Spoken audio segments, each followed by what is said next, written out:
नमस्कार दोस्तों, मैं हूं आपका मैथ्स गुरु वैभव सिंह और स्वागत करता हूं आपका आज के लेक्चर में। तो आज मेरे बच्चों मैं आपके लिए लेकर आया हूं क्लास 10 सीबीएसई का बहुत इंपॉर्टेंट टॉपिक ट्राइंगल्स। तो अगर हम चैप्टर की बात करें, ट्राइंगल्स की बात करें, जिसे हम सिमिलर ट्राइंगल्स भी बोलते हैं, पूरा चैप्टर जो है वो दो पार्ट्स में डिवाइडेड है। पहला पार्ट जो है उसमें हम बेसिक प्रोपोर्शनैलिटी थ्योरम की बात करते हैं, मतलब बीपीटी और कॉन्वर्स ऑफ बीपीटी। और जो दूसरा पार्ट है बच्चों, उसमें हम सिमिलर ट्राइंगल्स की बात करते हैं, मतलब सिमिलर ट्राइंगल्स क्या होता है, how it is different from congruent triangles, similarity criteria, उसके प्रूफ और उस पे बेस्ड कुछ क्वेश्चंस। लेकिन आज के लेक्चर में हम पहला पार्ट ही कवर करने वाले हैं, मतलब आज हम बात करेंगे बेसिक प्रोपोर्शनैलिटी थ्योरम के बारे में। बेसिक प्रोपोर्शनैलिटी थ्योरम होता क्या है, उसका स्टेटमेंट, उसका प्रूफ और आखिरी में उस पे बेस्ड कुछ क्वेश्चंस। ठीक है मेरे बच्चों। तो बात करें अगर हम चैप्टर की, टॉपिक की, तो कोई भी टॉपिक पढ़ने के पहले एक प्री रिक्विजिट होती है। अच्छा, प्री रिक्विजिट क्या होता है सर? बच्चे, प्री रिक्विजिट का मतलब होता है प्री रिक्वायर्ड नॉलेज, मतलब किसी भी टॉपिक, किसी भी कॉन्सेप्ट को पढ़ने के लिए जो नॉलेज, जो कॉन्सेप्ट हमें पहले से पता होना चाहिए, उसे हम प्री रिक्विजिट बोलते हैं या प्री रिक्वायर्ड नॉलेज बोलते हैं। जाहिर सी बात है, क्योंकि ये प्री रिक्वायर्ड नॉलेज है तो हमने पुरानी क्लासेस में ये पढ़ा होगा। तो इस टॉपिक को पढ़ने के लिए मात्र दो प्री रिक्विजिट है। पहली अगर मैं बात करूं, वो है एरिया ऑफ ट्राइंगल का कॉन्वेंशनल फॉर्मूला। अच्छा, एरिया ऑफ ट्राइंगल्स की जब हम बात करते हैं तो हमारे दिमाग में दो फॉर्मूले आते हैं। पहला फॉर्मूला होता है half into base into height, जो आप में से हर बच्चे को पता होगा। दूसरा होता है हेरॉन्स फॉर्मूला। हेरॉन्स फॉर्मूला की हम यहां बात नहीं करेंगे। कॉन्वेंशनल फॉर्मूला हमें पता तो है, लेकिन मुझे पता है कि बहुत से बच्चों को उसे अप्लाई करने में या तो दिक्कत होती है या पता ही नहीं है कि उसको हम किस किस तरीके से अप्लाई कर सकते हैं। ठीक है, तो यहां पर अगर बात करें, यहां पर आपको तीन ट्राइंगल दिख रहे हैं, acute angle triangle, obtuse angle triangle और राइट एंगल ट्राइंगल। ठीक है, फॉर्मूला आपके सामने लिखा है, area is equal to half into base into height. ठीक है, चलिए सबसे पहले बात करेंगे एक्यूट एंगल ट्राइंगल की। अच्छा, जब मैं बच्चों से पूछता हूं कि बेस क्या होता है, तो बहुत से बच्चे, क्या हर बच्चा मुझे रिप्लाई करता है, सर ये जो हॉरिजॉन्टल वाली साइड है ना ट्राइंगल की, वही बेस होता है। तो क्या हम गलत हैं? नहीं बच्चे, आप बिल्कुल सही हो। लेकिन बात यह है कि ट्राइंगल की तीनों साइड में से हम किसी भी साइड को बेस कंसिडर कर सकते हैं। बस फर्क इतना आ जाता है कि जैसे हमारा बेस चेंज होता है, अकॉर्डिंगली हमारे ट्राइंगल की हाइट भी चेंज हो जाती है। आइए इसे बेटर वे में समझते हैं। ठीक है ना, यहां पर ये जो एक्यूट एंगल ट्राइंगल है बच्चे, इसमें अगर मैं बेस बीसी ले लूंगा तो जो हाइट बनेगी, ये ऑपोजिट वाली वर्टेक्स से जो परपेंडिकुलर बनेगा उसे हम हाइट कहेंगे। मतलब अगर मैं यहां ए से परपेंडिकुलर बना दूंगा तो इसको नाम मैं दे देता हूं एपी। ये एपी जो है वो मेरे लिए परपेंडिकुलर हो जाएगी और जो फॉर्मूला आ जाएगा वो हो जाएगा हाफ इंटू बेस मैंने लिया है बीसी एंड हाइट हमने ले ली है एपी। ये हो गया हमारे ट्राइंगल का फॉर्मूला, एरिया का फॉर्मूला। ठीक है, अच्छा अगर मैं एसी वाली साइड को बेस ले लेता तो इसकी जो ऑपोजिट वर्टेक्स है बी, इससे ये जो परपेंडिकुलर बनाते हैं हम बी क्यू, ये हमारी हाइट हो जाती। तो ये जो एरिया हो जाता बच्चे, ये क्या हो जाता, हाफ इंटू ए सी इंटू हाइट क्या हो गई, हाइट हो गई बी क्यू। ठीक है, ये है हमारा एक्यूट एंगल का एरिया ऑफ ट्राइंगल। बात करते हैं राइट एंगल ट्राइंगल की। तो यहां पर राइट एंगल मतलब area of triangle P Q R की अगर मैं बात करूं, तो area of triangle P Q R में बेस में ले रहा हूं क्यू आर, तो एरिया क्या हो जाएगा बेटा, हाफ इंटू क्यू आर, और हाइट क्या होती है, ऑपोजिट वाली वर्टेक्स से ये जो परपेंडिकुलर बनती है, यहां ऑलरेडी परपेंडिकुलर बना हुआ है तो हम बोलेंगे हाइट हो जाएगी पी क्यू। ठीक है बच्चे, अगर मैं पी क्यू को बेस ले लेता तो हाइट क्या हो जाती, क्यू आर हो जाती। तो ये हो जाता half into P Q into Q R. लेकिन अगर मैं हाइपोटेन्यूज वाली साइड को बेस लेता, मतलब अगर हम पी आर को बेस लेते बच्चे, तो एरिया हो जाता half into P R into height. Height क्या होती, क्यू से ये जो हमें परपेंडिकुलर बनाना पड़ रहा है, इसको हम हाइट कंसिडर करते। इसे अगर हम पॉइंट ए बोल दें तो हाइट क्या हो जाती, हाइट हो जाती क्यू ए। इसका ये मतलब है कि किसी भी ट्राइंगल का एरिया का जो फॉर्मूला है उसे हम तीन अलग अलग फॉर्म में लिख सकते हैं। अलग अलग साइड को बेस लेके। तो अब सवाल ये पैदा होता है कि सर तीन अलग अलग फॉर्म में ले रहे हैं तो क्या ट्राइंगल का एरिया अलग अलग आ सकता है? जी नहीं, बिल्कुल नहीं आ सकता। हम तीनों फॉर्म में लिखते जरूर हैं लेकिन एरिया जो आता है फाइनल वो हमेशा सेम आता है। ठीक है, चलिए अब आ जाते हैं मुद्दे की बात पे। ये जो हम कॉन्सेप्ट पढ़ रहे हैं ना एरिया ऑफ ट्राइंगल वाला, ये जो फॉर्मूला पढ़ रहे हैं, ये बेसिकली मोटिव हमारा ये है कि हम ऑब्ट्यूज एंगल ट्राइंगल में उसको एक बार अप्लाई करें। तो हम बात कर रहे हैं area of triangle X Y Z में। अगर मैं एक्स जेड को बेस ले लूंगा तो एरिया क्या हो जाएगा? तो आप बोलोगे सर ये तो बड़ी आसान सी बात है, आप समझा तो चुके ही हो। हाफ इंटू ये जो बेस है बेटा वो एक्स जेड है और परपेंडिकुलर बनेगा हमारा वाई से, इसे हम वाई ए नाम दे दें या ए वाई नाम दे दें, बात एक ही है। ठीक है ना? चलिए, लेकिन प्रॉब्लम कहां आती है? प्रॉब्लम आती है अगर हम वाई जेड को बेस लेते तो एरिया क्या होता? Half into Y Z into height बनती एक्स से, और जब हम एक्स से परपेंडिकुलर ड्रॉप करते तो ये जो परपेंडिकुलर है ये कुछ इस तरीके से ट्राइंगल के बाहर आ जाता। तो ट्राइंगल के बाहर हाइट नहीं आ सकती क्या? ऐसा तो किसी ने नहीं बोला।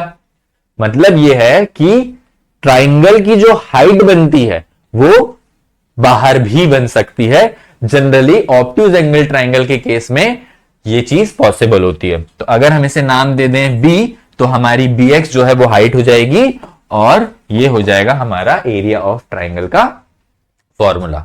तो जो मुद्दा था, जो पॉइंट था वो ये था कि ऑब्ट्यूज एंगल ट्राइंगल के केस में हाइट ट्राइंगल के बाहर भी बन सकती है। ठीक है, आगे बढ़ते हैं सेकंड टॉपिक के ऊपर। जो सेकंड टॉपिक है ये हमने क्लास 9th में पढ़ा हुआ है।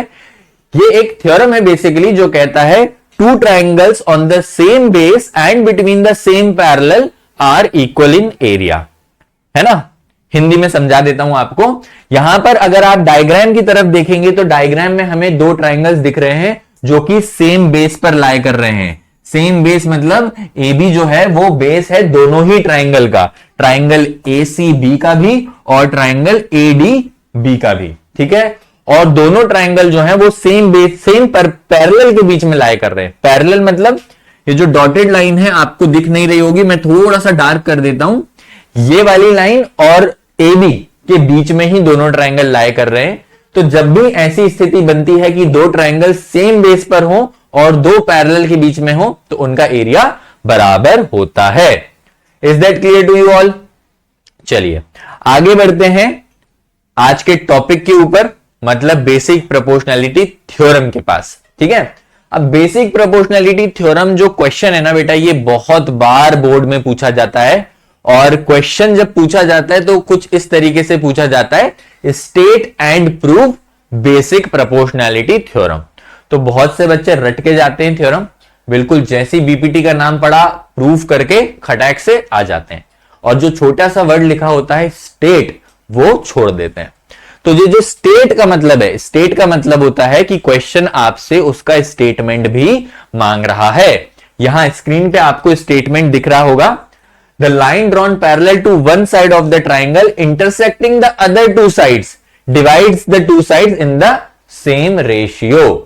ये तो हो गया स्टेटमेंट अंग्रेजी में, ये आपको रटना है, और अगर आपकी अंग्रेजी अच्छी है तो समझ के आप अपने वर्ड्स में भी लिख सकते हैं। लेकिन मैं समझा देता हूं कि ये स्टेटमेंट आखिर में बोल क्या रहा है।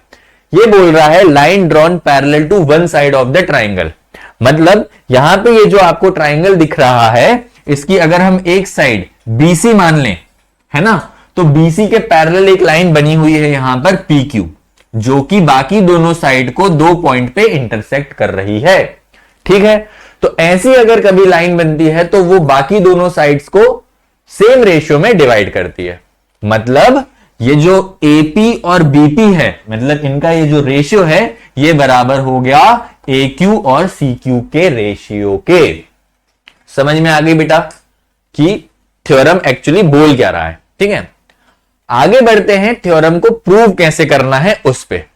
तो याद करो, जब भी ज्योमेट्री की हम बात करते हैं, ज्योमेट्री पे बेस्ड कोई भी थ्योरम हो या उस पे बेस्ड कोई भी क्वेश्चन हो, हमें 4 पार्ट, 3 से 4 पार्ट हमेशा करने पड़ते हैं।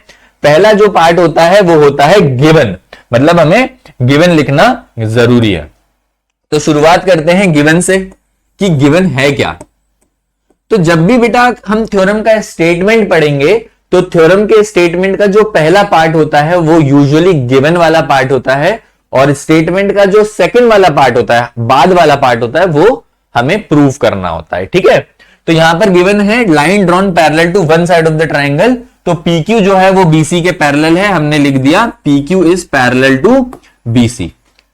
ओके, चलो प्रूव क्या करना है वो देख लेते हैं। अभी हमने बात करी थी कि ये बाकी दोनों साइड को सेम रेशियो में डिवाइड कर रहा है, मतलब हमें प्रूव करना है AP upon BP is equal to AQ upon CQ। ये हो जाएगा हमारा प्रूफ वाला पार्ट। ठीक, लेकिन यहां पर हमें कुछ कंस्ट्रक्शन भी लगेंगे। अच्छा, कंस्ट्रक्शन क्या है वो ध्यान से समझना। कंस्ट्रक्शन यहां हमने करे हुए हैं ऑलरेडी। हमने P से C को और B से Q को ज्वाइन करा है, तो हम क्या लिख देंगे, हम लिख देंगे ज्वाइन PC एंड BQ। ये हमारा एक कंस्ट्रक्शन हो गया बच्चे। और हमने एक और काम यहां पे करा है, हमने PM बनाई हुई है परपेंडिकुलर टू AQ।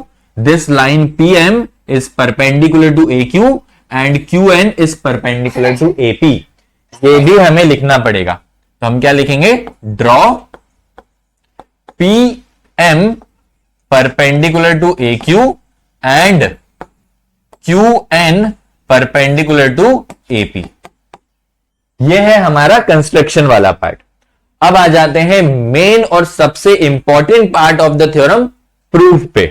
ठीक है, चलिए प्रूफ करने में मैं आपसे बात करूंगा एरिया ऑफ ट्राइंगल APQ के बारे में। आप में से कौन मुझे बता रहा है कि एरिया ऑफ ट्राइंगल APQ क्या होगा?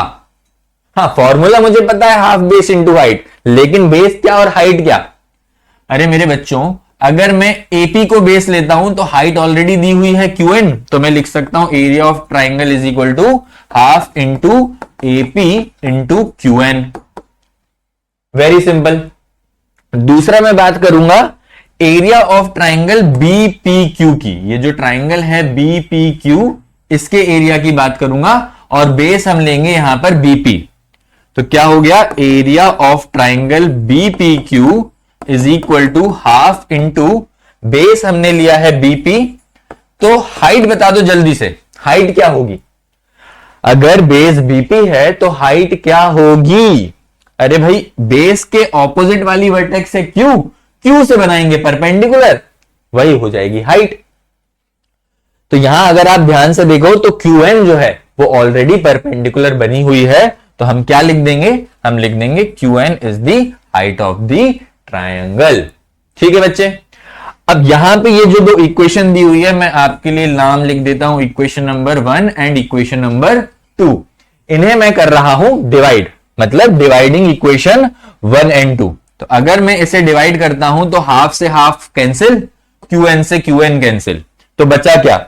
बचा हमारे पास area of triangle APQ upon area of triangle BPQ is equal to AP upon BP। इसे हमने रोमन 1 से डिनोट कर दिया। ठीक है, आगे बढ़ते हैं फर्दर। अब वापस से हम उसी ट्राइंगल पे, मतलब APQ पे एरिया ऑफ ट्राइंगल का फॉर्मूला लगा रहे हैं। तो क्या आ जाएगा, area of triangle APQ is equal to half into base into height. लेकिन इस बार बच्चे हम बेस जो है वो इस वाली साइड को ले रहे हैं, किसको? AQ को। तो ये हो जाएगा AQ इंटू, तो अगर बेस बदला तो क्या हाइट भी बदलेगी? बिल्कुल बदलेगी, हाइट हो जाएगी PM। तो मैंने यहां पे लिख दिया PM। ठीक है, और जो दूसरा ट्राइंगल हम बात करेंगे वो हो जाएगा एरिया ऑफ ट्राइंगल PQC। जल्दी से बता दो क्या फॉर्मूला हो जाएगा एरिया ऑफ ट्राइंगल PQC का? हाफ इंटू बेस हम ले रहे हैं QC और हाइट हम ले रहे हैं, अच्छा हाइट बनेगी P से, और P से जो परपेंडिकुलर है वो ऑलरेडी बना हुआ है, मतलब परपेंडिकुलर क्या हो जाएगा, PM हो जाएगा। ठीक है, इसे मैं नाम दे दूंगा equation number 3 and equation number 4। Again dividing equation 3 and 4, तो क्या मिला, हाफ से हाफ कट जाएगा, PM से PM कट जाएगा, बचेगा क्या बच्चे, बच जाएगा area of triangle APQ upon area of triangle PQC is equal to AQ upon CQ। ठीक है, इतना क्लियर हुआ।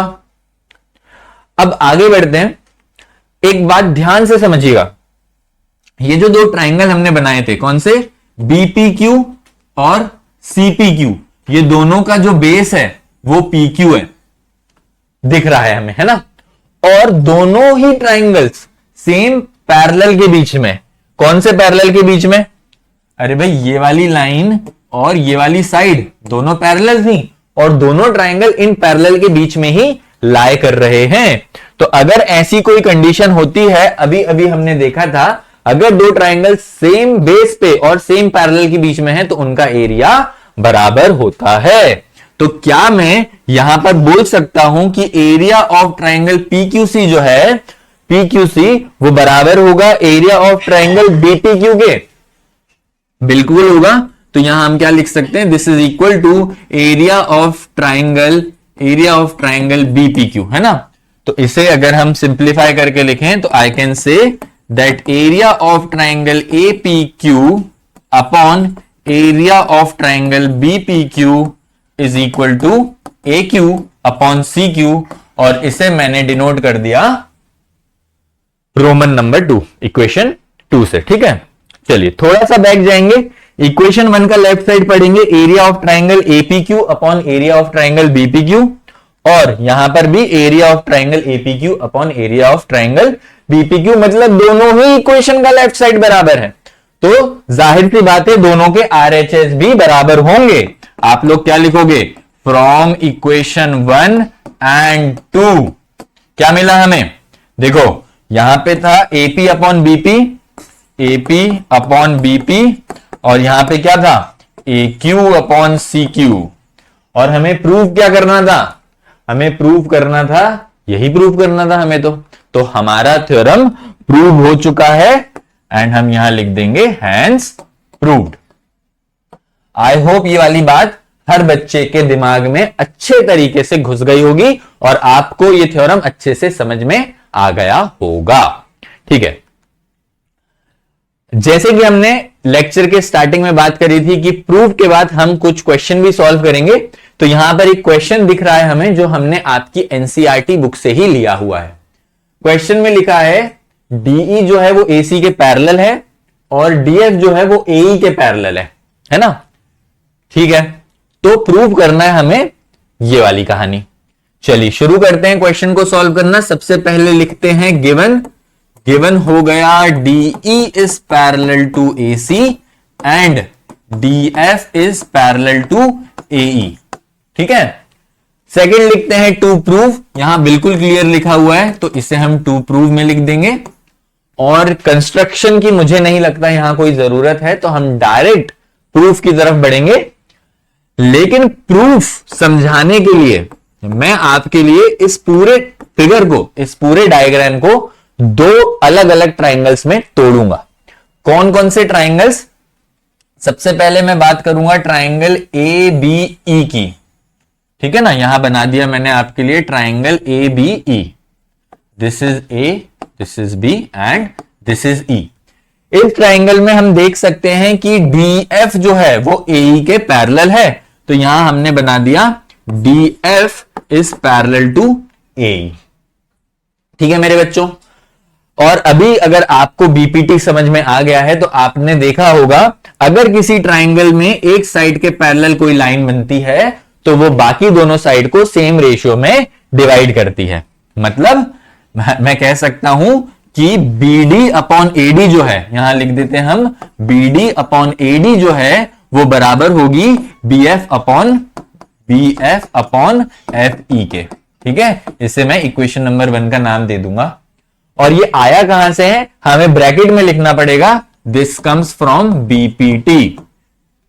ठीक है, अब दूसरे ट्राइंगल की बात करें तो दूसरा ट्राइंगल यहां पर मैं आपके लिए बना रहा हूं, पूरा ट्राइंगल मतलब ट्राइंगल ए बी सी, जिसमें डीई जो है वो पैरेलल है। ठीक है ना, यहां पे मैं बना देता हूं, this is triangle A B C and DE is parallel to A सी।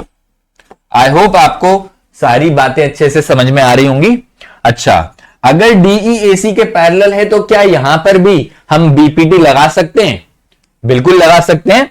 और यहां पे क्या हो जाएगा, बीडी अपॉन एडी जो है वो बीई अपॉन सीई के बराबर हो जाएगा। तो हम क्या लिख देंगे, BD upon AD is equal to BE upon CE, और इसको हम नाम दे देंगे इक्वेशन नंबर 2 का।